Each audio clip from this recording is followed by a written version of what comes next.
But here I couldn't build anything for myself. I just had twins. I was good at creating debt. I had about $100,000 in debt. Yeah. And that's when I said, I got to get into real estate. And since I knew building, my first project was a $10 million project that I built.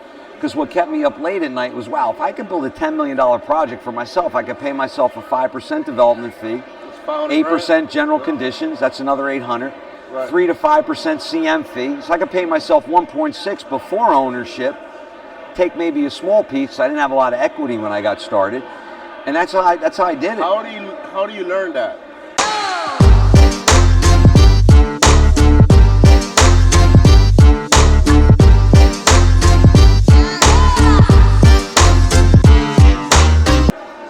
Welcome to the Real Estate Entrepreneurs Podcast. Right now I have a legend sitting right next to me. Somebody that I look up to for many different reasons. I did get to read that book that you gave me. That was about 2 years ago maybe. Yes. Mr. Ken Van Liew, thank you so much for taking the invitation to sit down and have a conversation with me. It's been my pleasure, brother. No, Thank you so much. man. Thank you so much. So tell me about you, man. Like, where do you come from? Like, from when upbringings? Yeah. You know, I grew up with a blue-collar family. My dad climbed telephone poles. My mom was a bank teller. Okay. You know, they basically said, you know, go to college and make a living and, you know, and get you a job? Yeah, get a job. And, you know, I was one of those struggling kids, fourth grade. I really couldn't read. Had to do all that remedial stuff. So I didn't really have a lot of confidence in myself. And the one thing that really helped me move forward was sports. You know, I was always really good in sports, and I eventually became an all-state athlete in high school. Wow. And then when I got to college, I for some reason I became not the smartest tool in the shed again, and I created the 6-year plan. Got it. And it wasn't until I put that gridiron experience and connected it with the education was I really able to start applying myself.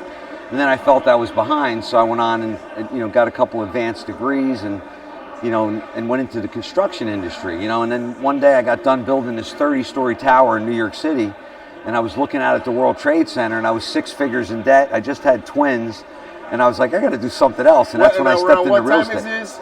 That was in 1996, around 1996, and I opened up KJV Development in 1997, graduated college in 1985, right. High school 79, give you a little chronology. Right. So 1996 is when I had this epiphany, you know, I really need to do something to get into real estate, you know. So you were in the construction business? Yes. Working construction? Yes. And this is when you see the building, and you said, what am I doing with my life? Why am I not the one? Why aren't I building it for myself? Right, I just built a $100 million building for Bruce Ratner, who owned the New Jersey Nets. Wow. But here I couldn't build anything for myself. I just had twins. I was good at creating debt. I had about $100,000 in debt. Yeah. And that's when I said, I got to get into real estate. And since I knew building, my first project was a $10 million project that I built. Because what kept me up late at night was, wow, if I could build a $10 million project for myself, I could pay myself a 5% development fee, 8% general conditions, that's another 800, 3 to 5% CM fee. So I could pay myself 1.6 before ownership, take maybe a small piece. I didn't have a lot of equity when I got started, and that's how I did it. How do you learn that? How do you structure that deal? You know, the funny thing is I learned it as I went, and that's really what the modern wealth building formula turned into.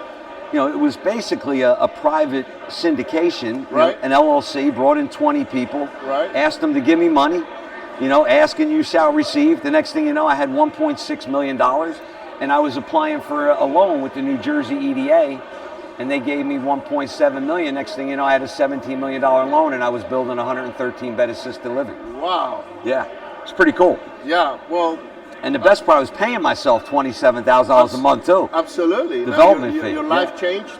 Your debts went away, or at least the $100,000 that you owed. Yeah. And you were doing something you already knew how to do, which was build buildings. But now this time around, you're doing it for yourself.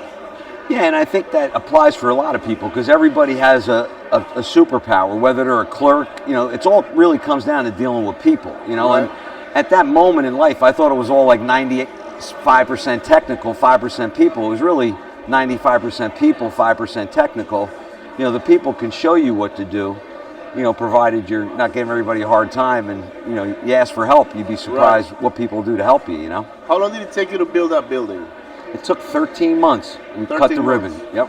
And once you were done with it, what was the next thing for you? Like, did you say, I'm going to go do this again? Or? Yeah, I wasn't quite sure because, all of a sudden I realized I was in the assisted living business. With that money, I actually invested in a waterfront property, which was a multi-unit residential. And that's when the stories really became interesting because I had invested all the money. It was going to be about a $20 million development of 100 units. And I went to Hawaii to celebrate, and it happened to be 9/11.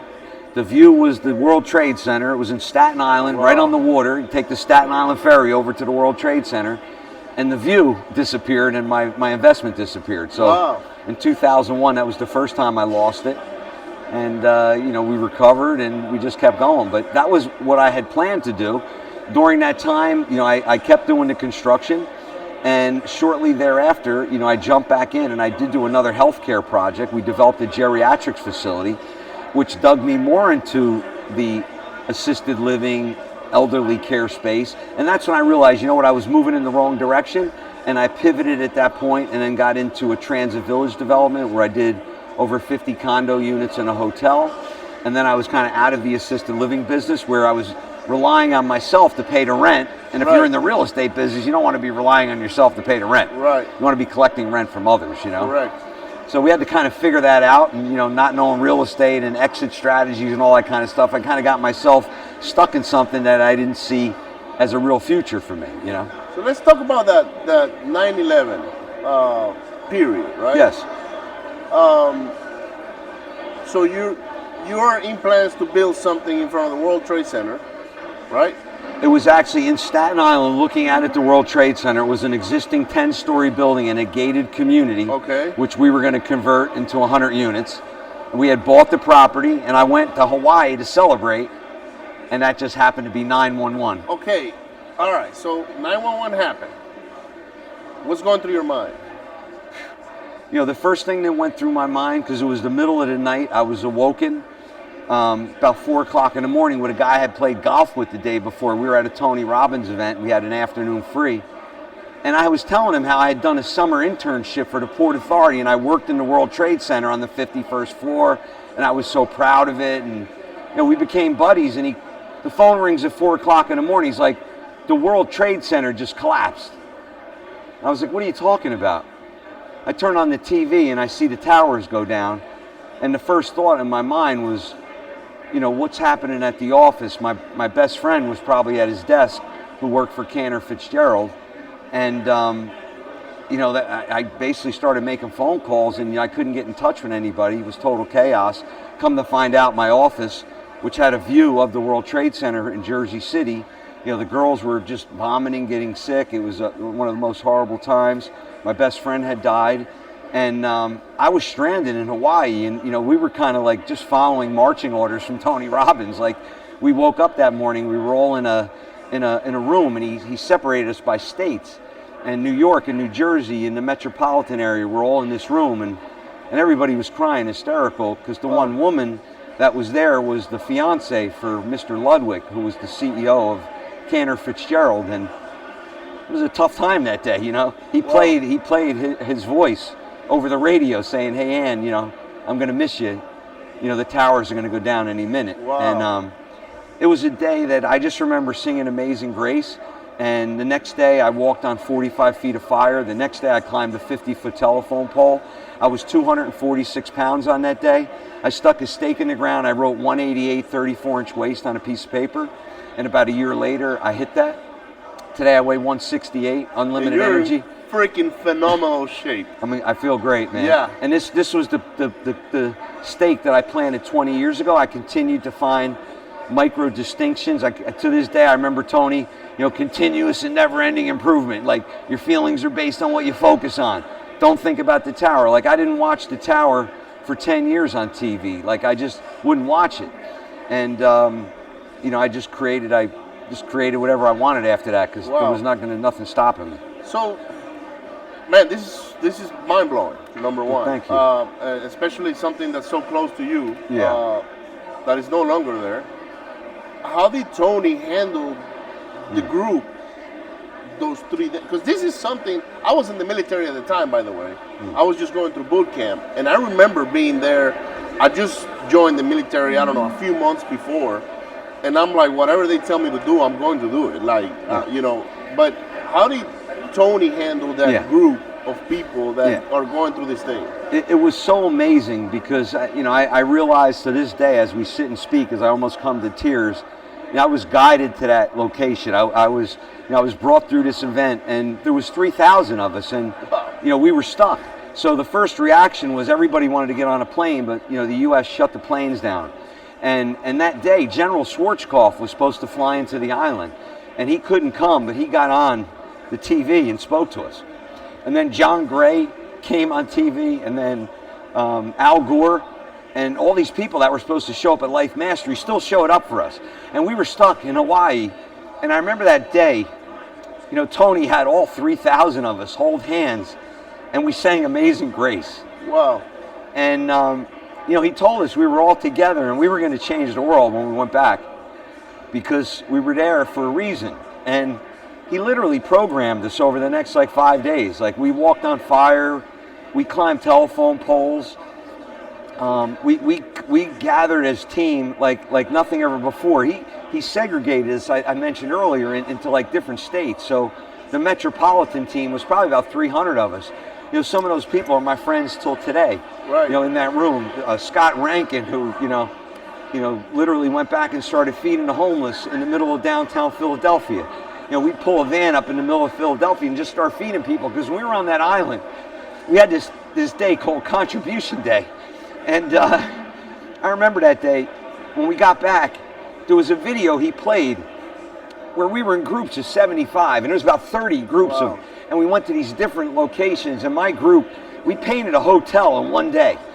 And you could see the video of us painting a hotel, and then another video goes to a hospital of 75 people helping the homeless, and then it goes to another location, and we're doing something else. And that Contribution Day was put into a film, and when all 3,000 of us got back and watched that after what occurred at the Trade Center, we were like, we were going to conquer the world, because contribution is like one of the most powerful things that you can do. And when you pay it forward like that, at that level, like there's no fulfillment like you ever get in wow. your entire life. Wow. I don't mean to be like choked up. No, but man, you hit a nerve today. No. It's you see, I don't know that I would have known that if we didn't do this right now. Yeah. And I feel so close to you right now. It's amazing. Yeah, I mean, my son's in the Marines. You know, he's a U.S. intelligence Marine officer, and you know, coming from the city and swimming with sharks and dealing with gangsters and knowing about the corruption and what happens in the government, and my son's top secret, you know, so not that I know anything, yeah. you know, but I know a few things, and it's scary. Right. You know, and it is. So, you know, all I can do is try to make another day. Let's take it back, right? Yeah. So I don't know that you could have been in a better place where you were during that time with I thank God every day. a group of people like that, and led by Tony Robbins, which is like he remembers me to this day. Every time I see him, I was in that front row of Life Mastery, and when the last time I saw him, you know, he actually brought me backstage, put his arm around me, because I held it. I said I wrote the book, and he remembered me when I was 246. Wow. You know, and you know, that's what that guy did to a lot of people. You know, and I was, you know, and then today I get to say, as a result of that day, you know, this year I've been asked to be on national TV, and I'm going to be creating a documentary called Real Estate Today: Keys to Investing. Wow. And that's going to go out to 60 million households. Wow. And, you know, that's what it was all for. You know, I tease because my overnight success only took 33 years, 256 days, 17 yes. hours, and 13 minutes, you know? Absolutely. So what happened to the project that you had? The building, Bay Street landing, we ended up losing. Okay. And, you know, that was the first time I lost it. And, you know, the funny thing was my mentor told me I was going to lose it twice, and I was going to make all my money between 55 and 60. You know, and then in 2008, I was at the top of the world. I just finished developing 240 Park Avenue. Tom Brady and Giselle came and looked at the penthouse. They were in my office. I shook hands with Tom Brady. And literally, Lehman Brothers was my partner. on 3 deals, and we lost $300 million that day. And I was ready to jump off a building, and fortunately I did not. Wow. And it just made me stronger because that was the second time I lost it. And then I made most of my money from 58 to 60. And now we're developing over 100 acres nationwide, and we finally have an enterprise where we enable people to take their lives to the next level, and it's just we could pay it forward now. That's incredible. Yeah. Like you, I don't know if I lost it twice already, but I know I lost at least, I would say twice. But the first time wasn't that much. But the second time, that it was a lot. At least for me, because it was all I had, Yeah. And in 2017, I went through an ordeal where I lost more than $15 million. But I had already been in the military, so I was poor before. I was rich, and then going back to being poor, it was being poor financially because I was rich mentally. Yes. Was not that big of a deal for me. Yeah. So, maybe not so much for my wife. Yeah. Because, we sold our house. We had to readjust everything we had, Yeah. Got a pickup truck repoed and, those kind of things. And I talk about that openly because so many people talk about their successes, but they don't really talk about their when they lost. Yeah. And I don't call it failure because we just found another way of how not Another continue approach. that route. Yeah. We have to pivot. But I can relate to so many things that you're saying, and I'm so happy you opened up in this interview because man, I've been trying to do it for a couple of days with you now. Yeah. You were on my list. Good. Before I came to Tampa, I had a few people that I wanted to interview, but you were the number one. Well, thank you. And the reason why, Ken, is because I remember when we had that conversation at the bar a couple of years ago. Yes. And I was doing events, and I was going to bring you to one of my events, and I felt like we hadn't reconnected we did that one day, right? Yes. And you gave me the book. And man, I took that book and I went and read it. So many of the things that you just talked about are in your book. But this is for everybody watching this, guys. That's how the journey of someone in this business goes. Yes. When you think you have it all, some unexpected thing happens, it goes away. And then you pivot and rebuild it again, surrounding yourself with the right people. Yes. I mean, what are you doing today? You're surrounding yourself with the right people. Yes. And even though you're enjoying success, and now you get a story to share with many about your ups and downs, you continuously grow because, now that you have a support, because I find this as my support now. Yes. If I have a question, I'm like, okay, Ken can help me on this, or Matt can help me on that, or this other guy can, Yeah. And for many years, I was on my own. I didn't participate in masterminds and networking events and all that. But man, I'm so honored that you took the invitation, brother. Thank you so much for. Yeah, and I mean, I think you hit a nail on the head. And I call it proximity is power, right? And I realized why I got stuck in the metropolitan area. Because it's a proximity is power, but what I learned is that you could take that power and stretch it throughout the country, right? And I'm trying to make people realize that you could create proximity is power anywhere. We're here in Florida today, right? Yeah. It's about the mentorship. It's about building those masterminds, like-minded people, and just paying it forward. Building ecosystems, merging superpowers. How can people get in contact with you? KenVanLiew.com is my website. KenVanLiew.com. Pretty much you find out about my 11 millionaire secrets there, and you can set up an appointment with me. Do you have a YouTube channel? Or? I do. YouTube channel. We have we're almost up to 1,000 subscribers. We're putting daily content. Awesome. TikTok, we're up to about 25,000. Oh, wow. Instagram, 10,000. So finally getting some traction, and stay tuned for the Dennis Quaid show, and we're ready to go. I know how hard it is, man, because I've been going in that journey as well. So anyhow, guys, don't forget about the Real Estate Entrepreneurs event taking place in June 24th, 25th in Texas. I don't have a CD yet, but I will by the end of this week. Don't forget to hit share, like, and subscribe. Go find Ken, send him a message. Tell him, hey man, I want you to mentor me. This guy is amazing. And I'll see you on the next one. Bye.